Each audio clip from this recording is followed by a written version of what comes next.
स्वागत है आपका आज के इस नई वीडियो में। आप देख रहे हैं आपका अपने YouTube channel study max emperor.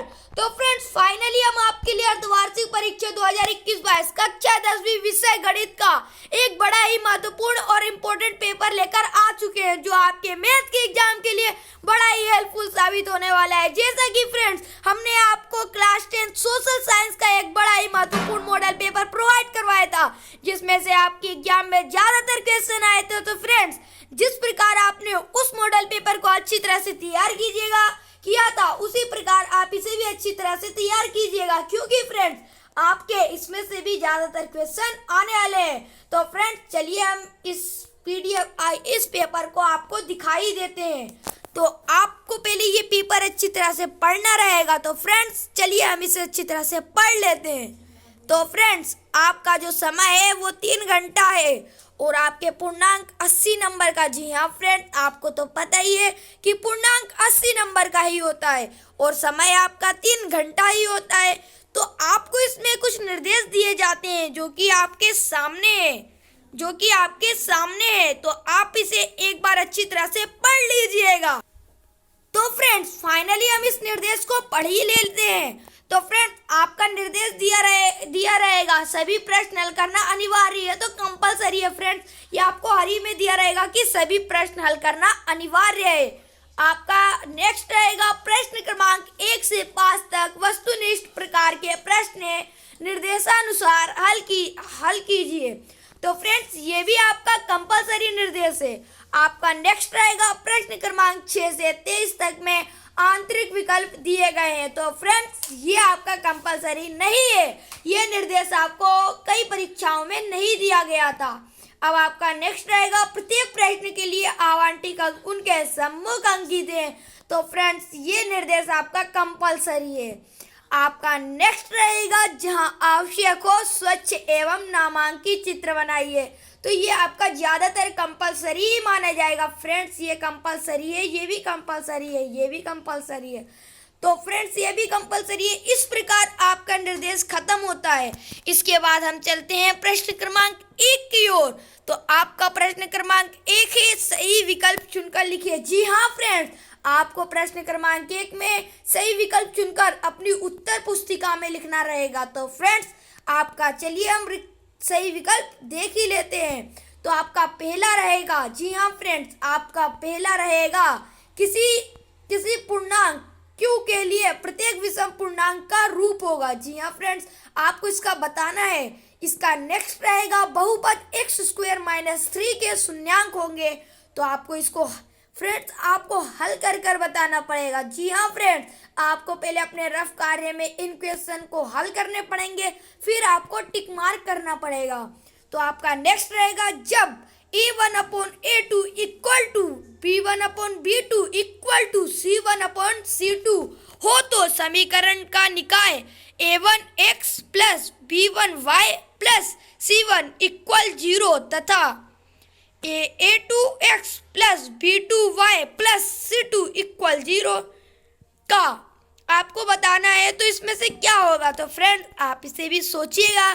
फिर तो आपका नेक्स्ट रहेगा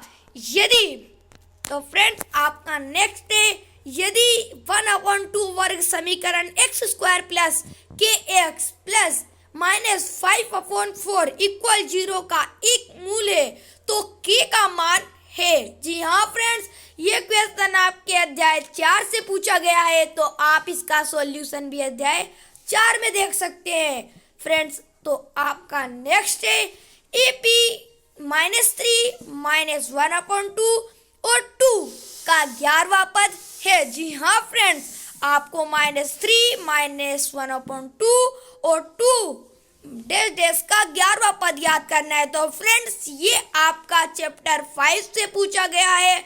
तो इसका सॉल्यूशन भी आपको चैप्टर 5 में देखने को मिलेगा। आप इसका भी उत्तर लिख लीजिएगा।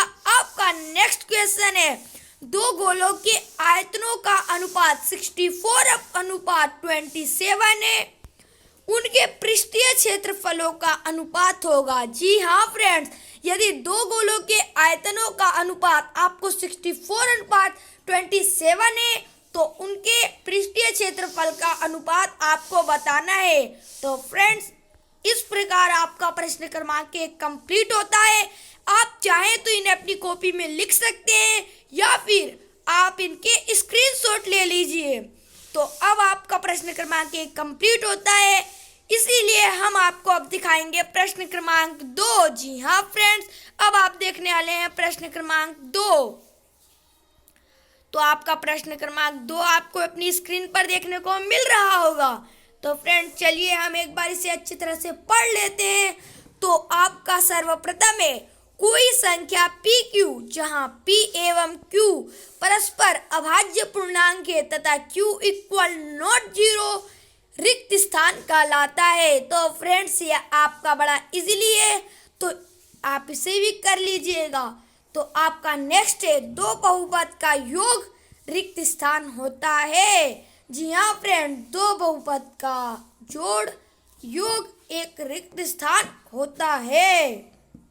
आपका नेक्स्ट है, एक द्विघात समीकरण। जी हाँ फ्रेंड्स, एक द्विघात समीकरण एक द्विघात समीकरण A x square plus B x plus C equal 0 में कोई वास्तविक मूल नहीं होते हैं। यदि आपको इसमें भी रिक्त स्थान भरना है, इसकी कंडीशन बतानी है आपको।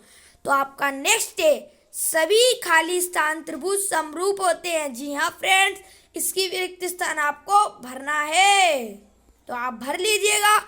अब आपका नेक्स्ट है, एक वृत्त की रिक्त स्थान समांतर स्पर्श रेखाएं हो सकती हैं। जी हाँ फ्रेंड्स, आपको इसमें बताना है कि एक वृत्त की कितनी समांतर स्पर्श रेखाएं हो सकती हैं। तो इस प्रकार ये भी होता है। अब आपका नेक्स्ट है कोण। जी हाँ फ्रेंड्स, ध्यान से पढ़िएगा। कोण थीटा वाले त्रिज्य खंड के क्षेत्रफल का सूत्र निम्नलिखित है। जी हाँ फ्रेंड्स, आपको बताना है कि कोण थीटा वाले त्रिज्य खंड के क्षेत्रफल का सूत्र क्या है। तो आप उसको रिक्त स्थान में लिख दीजिएगा।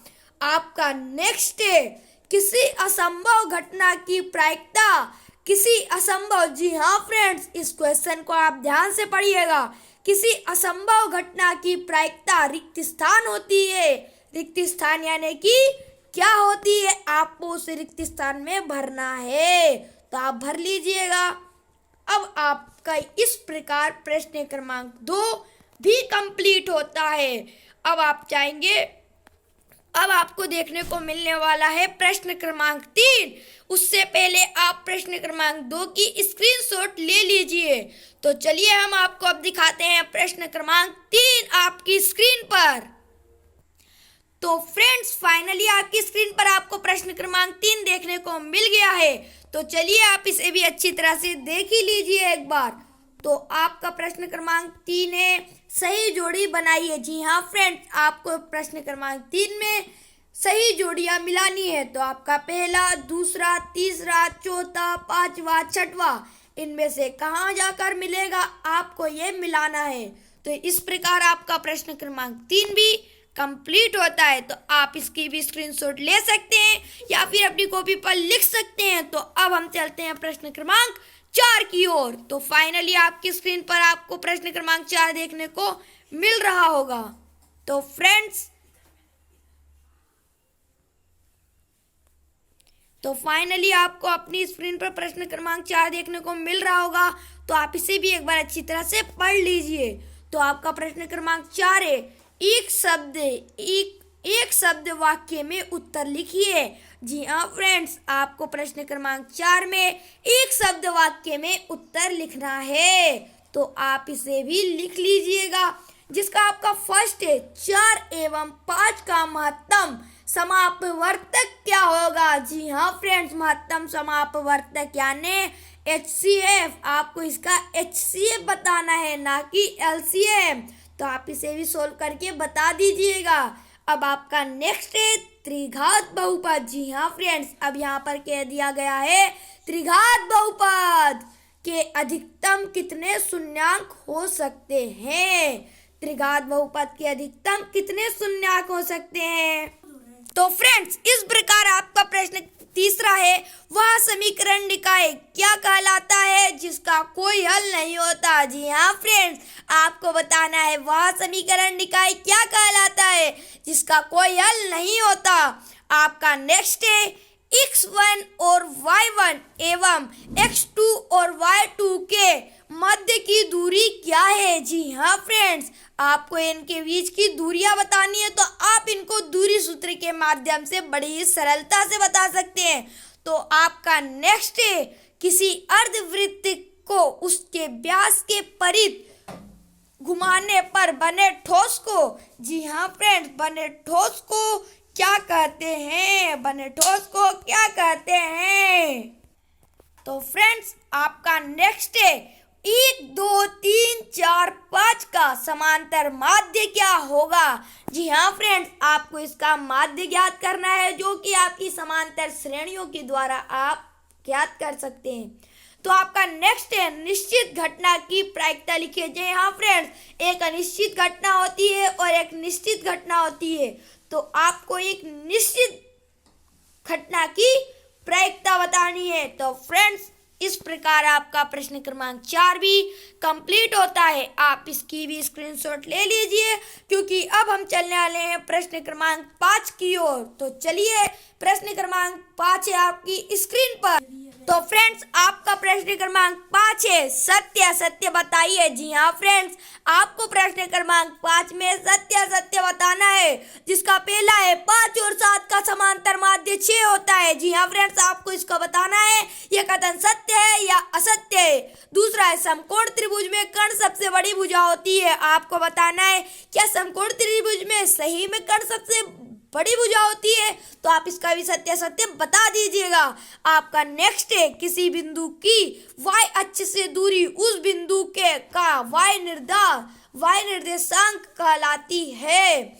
आपका नेक्स्ट है, वृत्त के केंद्र से जीवा पर डाला गया लंब जीवा को समद्विभाजित करता है। आपका नेक्स्ट है, समरूप वृत्तों की परिणाम सदैव बराबर होती है। इसके बाद आपका नेक्स्ट है, सूत्रों द्वारा केंद्रीय मापों के परिकलन में वर्ग अंतरालों का सतत होना आवश्यक है। इस प्रकार फ्रेंड्स, आपके ऑब्जेक्टिव टाइप के क्वेश्चन हमने आपको कंप्लीट करवा दिए हैं। आप इनकी अच्छी तरह से तैयारी कीजिएगा। फ्रेंड्स, आज की वीडियो में इतना ही, मिलेंगे अगली वीडियो में। तो फ्रेंड्स, यदि आपको ये वीडियो पसंद आई हो या फिर इस वीडियो से कुछ भी लाभ हुआ हो तो प्लीज़ फ्रेंड्स, इस वीडियो को लाइक ही करके जाइएगा और इस वीडियो को अपने दोस्तों के साथ शेयर कर दीजिए। यदि आप हमारे चैनल पर नए हैं तो इस चैनल को प्लीज़ सब्सक्राइब कर लीजिए क्योंकि इसी के द्वारा आपको बड़ी इम्पोर्टेंट जानकारी दी जाती है। तो फ्रेंड्स, आज की वीडियो में इतना ही, मिलते हैं अगली वीडियो में। तब तक के लिए जय हिंद, वंदे मातरम। हमारी इस वीडियो को पूरा देखने के लिए धन्यवाद।